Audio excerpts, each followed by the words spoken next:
कि हमें कैसे अपने जीवन में सफलता प्राप्त करनी चाहिए। सनातन धर्म हमें बताता है कि जीवन का उद्देश्य क्या है।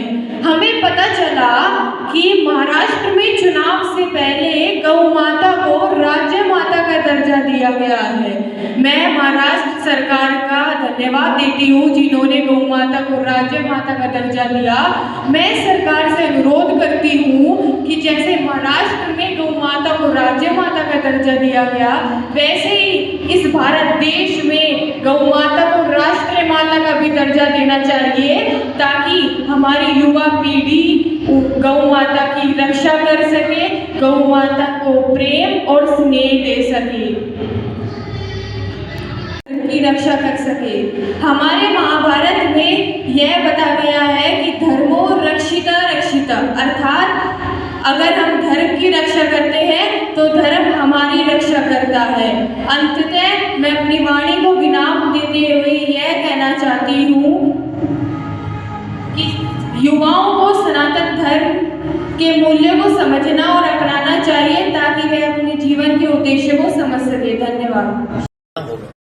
प्रतिदिन 20 किलोमीटर की लगभग हम पैदल यात्रा चलेंगे। तो जितने भी सोशल मीडिया चलाने वाले ब्लॉगर्स, यूट्यूबर अथवा चैनल चलाने वाले लोग प्रियजन हैं, आपको हम भाव भरा आमंत्रण दे रहे हैं। अभी से तैयारी कर लें। 21 से 30 नवंबर तक का रजिस्ट्रेशन प्रारंभ होने वाला है। उसमें आप रजिस्ट्रेशन करेंगे, आप एक दिन चलेंगे या 8 दिन रहेंगे, उसी हिसाब से आपकी व्यवस्था बनाई जाएगी। आप अपने घर से कंबल एक एक थाली और लोटा, ताकि प्रसाद पाने में आपको असुविधा ना हो, और सब जगह पर उतने ज्यादा पॉलीथीन का प्रयोग ना हो, डिस्पोजल का प्रयोग ना हो, और आप भोजन भी पा सको और कचरा कम हो, क्योंकि भारत को हमें स्वच्छ रखना है।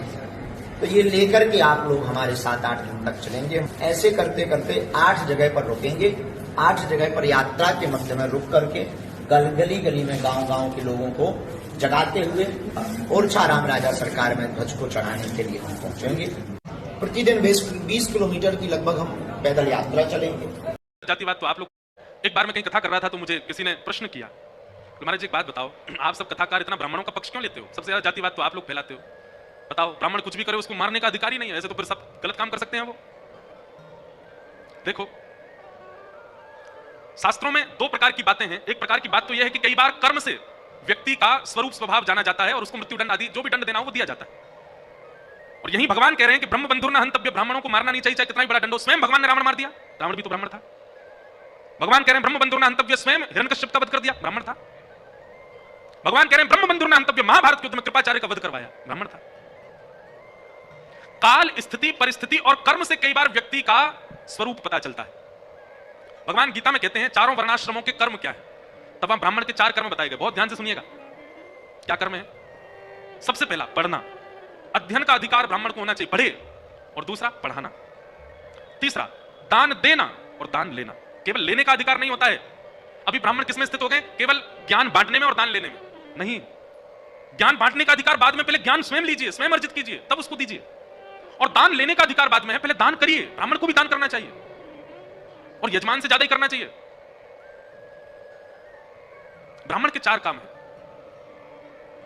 क्षत्रिय का कार्य क्या है? हाथ में आयुध उठा करके अपने परिवार, अपनी सेना, अपनी प्रजा, सबके लिए लड़े, युद्ध करे, सबकी रक्षा करे। वैश्यों का काम क्या है? व्यापार करे, गौ सेवा करे और किसानी करे। भगवान ने सबके कर्मों को बताया। और वहां ठाकुर जी कहते हैं कि यदि कोई वर्णाश्रमी अपने कर्म ना करके दूसरे वर्णाश्रम का कर्म करता है तो कहीं ना कहीं वो उसी वर्ण का ही माना जाएगा। भगवान कहते हैं रावण का कर्म था क्या? पढ़ना, पढ़ाना, दान देना, दान लेना, पर शस्त्र लेकर के मेरे सामने खड़ा है। इसका मतलब वो कर्म से क्षत्रिय है और उस समय उसका क्षत्रित्व वो प्रधान है, ब्राह्मणत्व प्रधान नहीं है। ब्राह्मण का स्वभाव स्वरूप नहीं होता युद्ध करना, वो क्षत्रिय बन के खड़ा है, इसलिए उसका वध हुआ।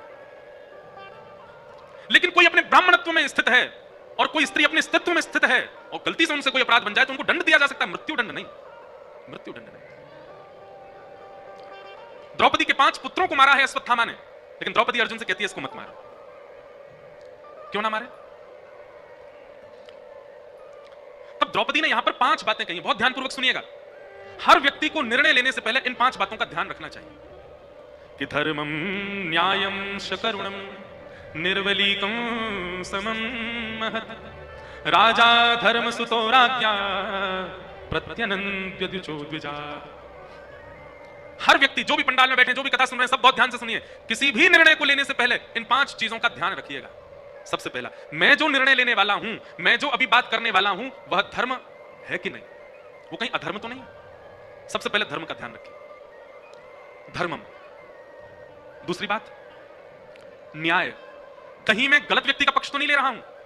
अगर मेरा अपना भी गलत है तो उसका भी पक्ष नहीं लेना है। न्यायम, मैं जो निर्णय लूं उससे न्याय होना चाहिए। सबसे पहले धर्म का ध्यान रखो, दूसरी बात न्याय का ध्यान रखो, तीसरी बात सकरुणम, तीसरी बात दया को भी स्थान दीजिए अपने निर्णय में। इतने क्रूर मत हो जाइए निर्णय लेते समय, थोड़ा दयावंत होकर के भी सोचो, करुणा। चौथी बात, निष्कपटता, उसमें कपट नहीं होना चाहिए कि यह व्यक्ति मेरे बहुत काम आता है तो मैं इसका भला चालू, नहीं, निष्कपट होकर के आप रखो अपने भाव को। और अंतिम बात, समम, समता। ये 5 बातें विचार करके जो व्यक्ति अपने जीवन के निर्णय लेता है, ठाकुर जी उससे बहुत प्रसन्न रहते हैं। गौष्ठे भार्याग्रहे द्वारि जन श्मशाने देहश्चितायां परलोक मार्गे धर्मानुगो गच्छति जीव एक। व्यक्ति की जब मृत्यु हो जाती है तो धनानि भूमौ, जितनी चीजें उसने संसार में आकर के कमाई हैं सब वहीं रह जाती हैं जहां रखी हैं। पशवश्च गौष्ठे, गाड़ियां सब अपने कारागृह में खड़ी रह जाएंगी, कोई साथ नहीं जाती। आप कहोगे महाराज जी धन और गाड़ी ये तो निर्जीव प्राणी हैं, जीवित लोगों की बात करो तो कहते हैं भार्याग्रहे द्वारि, जिसके साथ 7 जन्मों तक रहने का आपने संकल्प लिया था, विवाह किया था, वो भी घर के द्वार पर खड़ी रह जाती, उससे आगे नहीं जाती। भार्याग्रहे द्वारि जन श्मशाने, परिवार के सब जन भी केवल शमशान तक जाते हैं, उसके आगे वो भी नहीं जाते। आप कहोगे मेरा देह मेरे साथ जाएगा, तो ये भी नहीं जाएगा। देहश्चितायाम, ये भी चिता तक जाता है बस, साथ में जला देते हैं यहीं पर, तो फिर आगे जाता कौन है? बोले हमारी आत्मा के साथ केवल और केवल संपूर्ण जीवन में किया गया भजन ही साथ जाता है, केवल हरिनाम हमारे साथ। लेकिन जब आप किसी मंच पे जाते हैं तो मंच पे जाने से पहले, क्योंकि कंटेंट तो पहले दे दिया गया था, आपको थीम तय कर दिया गया। जब थीम तय होता है, लेकिन जो जज है या जब भी आप श्रोता, क्योंकि आगे आप जाएंगे, भाषण ये नहीं है जो केवल स्कूल या डिविजन की तक सीमित होता है। भाषण का एक बहुत व्यापक अर्थ होता है। जब भी आप देते हैं भाषण तो श्रोता जो भी आपको सुनना चाहिए। यहाँ तो चलिए हम जज हैं तो सुनेंगे, लेकिन आप देखे होंगे कई सारे टीवी फुटेज देखिए आप, कुछ लोग बोलना शुरू करते हैं और जो श्रोता है वो जाना शुरू करता है कि नहीं? बीच में अगर कहीं लंच या रिफ्रेशमेंट का अनाउंस हो जाए तो खाली हो जाता है। लेकिन कुछ लोग इतने अच्छे वक्ता होते हैं, जब वो बोलते हैं तो उसको सुनने के लिए लोग रुकते हैं, है कि नहीं? तो जब भी आप भाषण तैयार कीजिए, सबसे अच्छी बात है बोलने का लहजा, कॉन्फिडेंस लेवल सबके पास अच्छा है, लेकिन इंप्रूवमेंट करने की जरूरत है। इंप्रूवमेंट ये मैं कह रहा हूं क्योंकि मैं आपको सुनने के लिए आया हूं। हम तीनों जज आए थे आपको सुनने के लिए, तो आज हम तीनों श्रोता थे आप। तो कभी आप देखे होंगे जो एक हाव भाव चेंज होता है जब कोई आप ही में से कोई आया, भाषण दिया, अच्छा बोला, तो एक सहज ही अंदर से आता, हाँ इसको सुनना चाहिए। एक होता है जो चलो ठीक है। अब ये नहीं है, आप एक बात में एक आई है चिंकी मैम है कि चलिए, तो जो भी आपको घबराने की जरूरत नहीं है, आप जितना प्रैक्टिस करेंगे, क्योंकि ये क्या है ना मंच प्रैक्टिस के लिए। लेकिन अगर वहां आके देखेंगे मंत्री जी बोले हैं या कोई बड़े पदाधिकारी बोलते हैं, हर एक शब्द का, क्योंकि मीडिया बैठा हुआ है कि नहीं, सारे पत्रकार बनते हैं, अगर एक शब्द आप गलत बोलते हैं तो वही न्यूज होता है। जी सर। तो भाषण इतना कह सकते हैं आसान चीज नहीं है, क्योंकि आपके हर एक शब्द को जांचा जाता है। पर अभी आप सारे स्टूडेंट होंगे, पता नहीं कोई जॉब करते हैं कि नहीं करते हैं, मैं नहीं जानता हूँ, लेकिन जब आप जाएंगे, क्योंकि मैं भी कहीं पदाधिकारी हूँ, बैंक में पदाधिकारी हूँ, लेकिन जब हम लोग बोलते हैं तो कई बार सोचते हैं। जब अगर मान लीजिए जैसे आप लोगों का भाषण आज प्रतियोगिता था, तो हम भी आए हैं तो थीम को समझ के आए हैं। जब हम कहीं बोलने जाते हैं तो कम से कम 5-6 दिन की तैयारी होती है। कहाँ से कुछ कंटेंट लाओ, क्या बोलूंगा जो उनके लिए सही है, विषय क्या है, श्रोता कौन सा है, भाषा कौन सा। अभी मैं भुवनेश्वर में था, अब भुवनेश्वर में है, अब ऐसी महिलाएं वो हिंदी भी नहीं जानती, अंग्रेजी भी नहीं जानती। अगर मैं केवल हिंदी अंग्रेजी बोलूंगा तो समझ में नहीं आएगा, तो कम से कम थोड़ा बहुत 4-5 दिन रियाज किया, कुछ जो वहाँ की उड़िया लैंग्वेज है उसमें बोला जाए। तो ये चीजें महत्वपूर्ण है। तो सब अच्छा बोले हैं और आगे इसमें भी काफी कैरियर है, चाहे आप पत्रकारिता में जाएंगे, चाहे आप कहीं भी किसी भी या सरकारी व्यवस्था में जाते हैं तो वहां भी यही काम आएगा। और एक चीज जरूर मेरा मानना है, आदत डालिए, अभी से ही आदत डालिए। बुक जितना पढ़ पाए, जो भी जहां भी मिलता है नई चीजें हैं जो आपको लगे, जो बहुत सारी बुक हैं जो अवेलेबल है, बहुत सारे ऑलरेडी, चाहे फॉरेन राइटर्स हैं, चाहे इंडियन राइटर्स हैं, चाहे वो उस तरह से कर सकते हैं, विवेकानंद जी हैं या और भी जितने भी धर्म ग्रंथ हैं, उसमें बहुत सारी चीजें लिखी गई है जो आपकी चीजें हैं, जो आप उसको कोट करते हैं। और केवल कोट ही नहीं करना है। मान लीजिए कि अब अगर यूपीएससी का कोई एग्जाम दे रहा है, वहाँ जनरल क्वेश्चन पूछा जाता है, ऐसा नहीं है कि कुछ बहुत ज्यादा पूछ दिया जाता है। एक जनरल क्वेश्चन मान लीजिए पूछा गया जो अशोक का धर्म के बारे में पूछ दिया, तो अशोक का धर्म जब आप उसको एक्सप्लेन करते हैं तो उसमें जो वहां चेक करने वाले, कॉपी चेक करते हैं, उसको इससे मतलब नहीं है आप इसके बारे में कितना जानते हैं। वो सिंपल सा आपको चेक करना चाहते हैं, एक तो कंटेंट आप जानते हैं कि नहीं, दूसरी बात इस धर्म की प्रशासनिक व्यवस्था में जरूरत कितनी है, मात्र आपको उस चीजें समझाना है। तो मेरा मानना है कि बोले बहुत टाइम लग जाएगा, क्योंकि लेकिन सब अच्छा बोले हैं। आज से शुरू कर दीजिए, जब भी किसी मंच पे जाइए तो लोग, आप ऐसा प्रयास कीजिए लोग आपको सुने, ये मजबूर कीजिए। ये मजबूर कैसे होगा, ये सुनने के लिए श्रोता कैसे, जब आप उनकी बातें कहेंगे, जब आप अपनी बातें कहेंगे तो कोई नहीं सुनेगा।